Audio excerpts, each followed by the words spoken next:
সবাইকে সালাম, আদাব এবং শুভেচ্ছা জানাই। তিন পার্বত্য চট্টগ্রাম অঞ্চলের যারা বসবাসকারী রয়েছেন, বিশেষত জাতীয় নাগরিক পার্টি এনসিপির সাথে যারা নানাভাবে সংযুক্ত রয়েছেন, জুলাই গণঅভ্যুত্থানের সাথে যারা সংযুক্ত রয়েছেন, তাদের সবাইকে নিয়ে আজকের আমাদের এই প্রোগ্রাম চট্টগ্রাম মহানগরীতে সমমর্যাদা, সহ অবস্থান এবং সম্প্রীতির রাজনীতি। কারণ জাতীয় নাগরিক পার্টি এনসিপি সবসময় সম্প্রীতি এবং অন্তর্ভুক্তির রাজনীতির কথা বলে এসেছে, সে রাজনীতিতে বিশ্বাস করে। ফলে আমরা মনে করি যে এই যে জুলাই গণঅভ্যুত্থান, এই গণঅভ্যুত্থান শুধু সমতলের ঘটনা না, এই গণঅভ্যুত্থান পাহাড়ের ঘটনা। এই গণঅভ্যুত্থান সমতল থেকে পাহাড়ে সমানভাবে সংগঠিত হয়েছিল। আমরা যদি এখনো সেই বান্দরবন, রাঙামাটি বা খাগড়াছড়ি তিন অঞ্চলে যাই, আমরা এখনো দেওয়ালে গ্রাফিতি দেখব। সেই সময় সেখানেও কর্মসূচি হয়েছিল। পাহাড়ি, বাঙালি সকল জনগোষ্ঠী, নৃতাত্ত্বিক সকল জনগোষ্ঠী, চাকমা, মারমা, ত্রিপুরা, রং, তঞ্চঙ্ঘা, বাঙালি সকলেই রাস্তায় নেমেছিল স্বৈরাচারী ফ্যাসিবাদী সরকারের বিরুদ্ধে, বৈষম্য এবং দুর্নীতির বিরুদ্ধে। যেহেতু জুলাই গণঅভ্যুত্থানের 2 বছর আমরা পার করতে যাচ্ছি, আজকের এই আলোচনা সভার মাধ্যমে আমরা এই বার্তাটা দিতে চাই যে আমরা সবাই ঐক্যবদ্ধ আছি বাংলাদেশের প্রশ্নে, জুলাই গণঅভ্যুত্থানের প্রশ্নে, গণতন্ত্রের প্রশ্নে, বৈষম্য বিরোধিতার প্রশ্নে। আপনারা ইতিমধ্যে বক্তব্য শুনেছেন, সালার তুষার ভালোভাবে বলেছেন যে আমাদের এই 72-এর সংবিধান কিভাবে দেশকে শুরু থেকেই বিভাজিত করে রেখেছিল। তারা সাম্প্রদায়িকতার নামে, তারা জাতিতে জাতিতে বিভাজন করেছে, ধর্মে ধর্মে বিভাজন করেছে। সমাজ এজন্য বিভাজিত হয়েছিল স্বাধীনতার পর থেকেই। আমরা মনে করি যে এই বিভাজন, সবকিছু বৈষম্য দূর করে আমরা একটা ঐক্যের জায়গায় আসতে পারি বাংলাদেশ প্রশ্নে। বাংলাদেশের জাতীয় স্বার্থ, সার্বভৌমত্ব, জাতীয় ঐক্য প্রশ্নে এবং অর্থনৈতিক উন্নয়নের প্রশ্নে আমরা সবাই ঐক্যবদ্ধ থাকব, সকল জনগোষ্ঠী আমরা ঐক্যবদ্ধ থাকব। বিএনপি বাংলাদেশি জাতীয়তাবাদের কথা বললো, এই দায়িত্বটা বিএনপির থাকলো। গত 50 বছরে বিএনপি এই দায়িত্ব পালনে ব্যর্থ হয়েছে। বিএনপি বাংলাদেশের সকল জনগোষ্ঠীকে ঐক্যবদ্ধ করতে পারে নাই। যেটা তার প্রতিশ্রুতি ছিল, তার দর্শনের প্রতিশ্রুতি ছিল, জিয়াউর রহমানের প্রতিশ্রুতি ছিল, বিএনপির পরবর্তী নেতৃবৃন্দ সেটাকে অনুসরণ করে নাই বা সেটাকে বাস্তবায়ন করতে পারে নাই। এবং যে এবারে আপনারা দেখবেন যে এই নির্বাচনেও যেটা অলরেডি আলোচনা এসেছে যে দীপেন দেওয়ান সাহেবকে সেখানে নৃতাত্ত্বিক জনগোষ্ঠী থেকে যা একজন মাত্র প্রতিনিধি রাখা হলো মন্ত্রিসভায়, নির্বাচনের পরে কিন্তু কয়েকদিন পরে তাকে সরিয়ে দেওয়া হলো। এবং পার্বত্য চট্টগ্রাম মন্ত্রণালয় প্রতিনিধি মন্ত্রী বা প্রতিমন্ত্রী বা এখন যিনি দায়িত্বে আছেন, উনি একজন সমতলের বাঙালি, অর্থাৎ উনি পাহাড়ের কেউ না, পাহাড়ের বাঙালিও না, এবং পাহাড়ের তিনি অন্য নৃতাত্ত্বিক জনগোষ্ঠীর থেকে প্রতিনিধিত্ব করছেন, কিন্তু তিনি পার্বত্য চট্টগ্রাম মন্ত্রণালয় থেকে দায়িত্ব পালন করছেন। তার মানে বোঝা যায় যে এই সরকার পাহাড়ি জনগোষ্ঠী, বাঙালি হোক, সেখানকার বাঙালি হোক, অথবা চাকমা, মারমা, ত্রিপুরা জনগোষ্ঠী, অন্য সকল জনগোষ্ঠী হোক, কাউকে এই সরকার ধারণ করে না। এই 31 দফাতে কিন্তু দেখবেন রেইনবো নেশনের কথা বলা হয়েছিল, যেটা ব্যাখ্যা তারা দিয়েছিল যে একটা অন্তর্ভুক্তিমূলক সকল জাতিগোষ্ঠী। তো যেরকম জুলাই সনদ নিয়ে এই সরকার প্রতারণা করেছে জনগণের সাথে, নির্বাচনের আগে অনেক কিছু বলতে হয়, এই জন্য তারা বলেছে জুলাই সনদে সাইন করেছে। একইভাবে প্রত্যেকটা কমিউনিটির কাছে, হিন্দুদের কাছে গিয়েও কিন্তু তারা মিথ্যাভাবে বলেছে যে তাদেরকে ভোট না দিলে তাদের কোনো নিরাপত্তা থাকবে না। গতকালকে আমরা হিন্দু বৌদ্ধ কমিউনিটির সাথে বসেছি, তারা সেখানে বলেছে। তো দেখা গেছে সব সম্প্রদায়কে তারা ভোটের আগে, এই দেশের রাজনৈতিক দলগুলো, প্রথাগত যে রাজনৈতিক দল, আওয়ামী লীগ এটা করেছে, বিএনপিও এটা করছে, তাদেরকে রাজনৈতিক ভাবে ব্যবহার করছে, তাদের ভোট ব্যাংক নিচ্ছে, কিন্তু নির্বাচনের পরে তাদের কোনো প্রতিশ্রুতি রক্ষা করছে না। বলে আমরা বলবো যে এই প্রতিশ্রুতি ভঙ্গকারীদেরকে আপনারা চিনে রাখুন, এবং জাতীয় নাগরিক পার্টি এনসিপি আপনাদের কাছে প্রতিশ্রুতি শুধু মৌখিকভাবে বলতেছি, আমরা কাজের মাধ্যমে এটা প্রমাণ করব যে আমরা আপনাদের সকল অধিকারের পক্ষে, আপনাদের মানবিক অধিকার, নাগরিক অধিকার এবং সহ নাগরিক হিসেবে আমরা যে সমান মর্যাদা সেটাকে আমরা নিশ্চিত করব।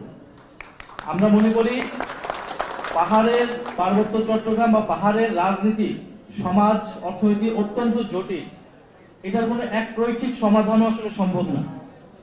সেখানে যারা পাহাড়ি নৃতাত্ত্বিক জনগোষ্ঠী আছে তারা যেমন বঞ্চিত, তাদের জাতি পরিচয়ের কারণে তারা নির্যাতিত হয়, কখনো কখনো তারা সমান মর্যাদা, সহনাগরিক অধিকার পায় না।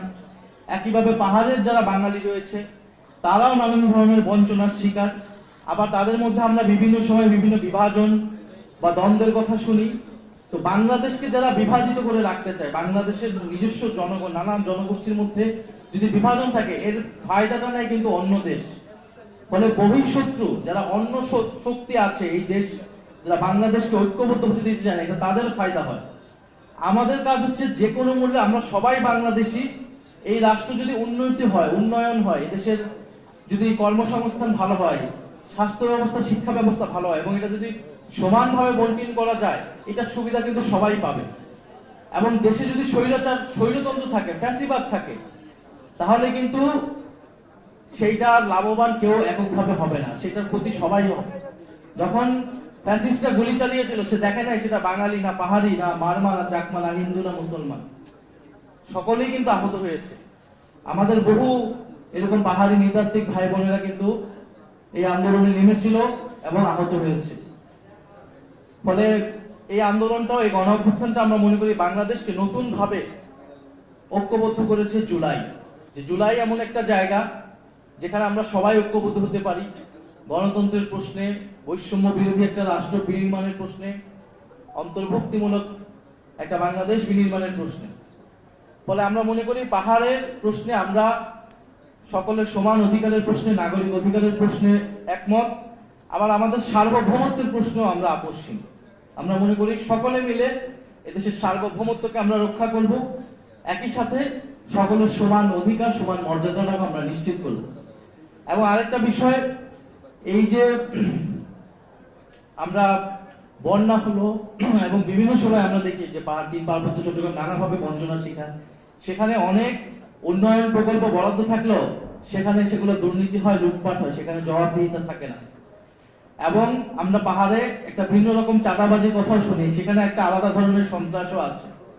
ফলে সেগুলো আরো সমাধান করা লাগবে।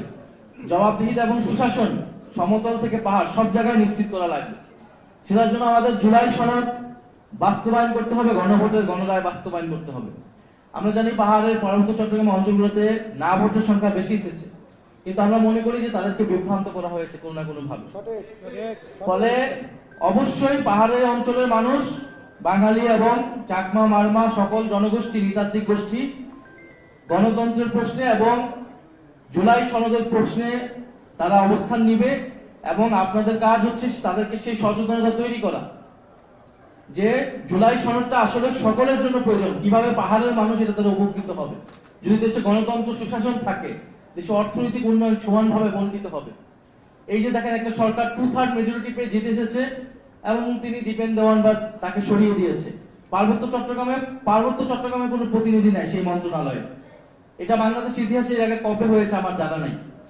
ফলে এই সরকার এটা করতে পারছে কারণ কোনো জবাবদিহিতার আওতায় এই সরকার নেই। ফলে আমরা মনে করি জুলাই সনদের প্রশ্নে পাহাড় থেকে সমানভাবে আওয়াজ ওঠা উচিত। এবং একইভাবে আমরা মনে করি পাহাড় থেকে সমতল, এনসিপি সবার দল, সব জায়গায় এনসিপি, ছাত্র শক্তি, যুব শক্তি, নারী শক্তি, শ্রমিক শক্তি আমরা কাজ করব সকল উপজেলা এবং আগামী স্থানীয় সরকার নির্বাচনে।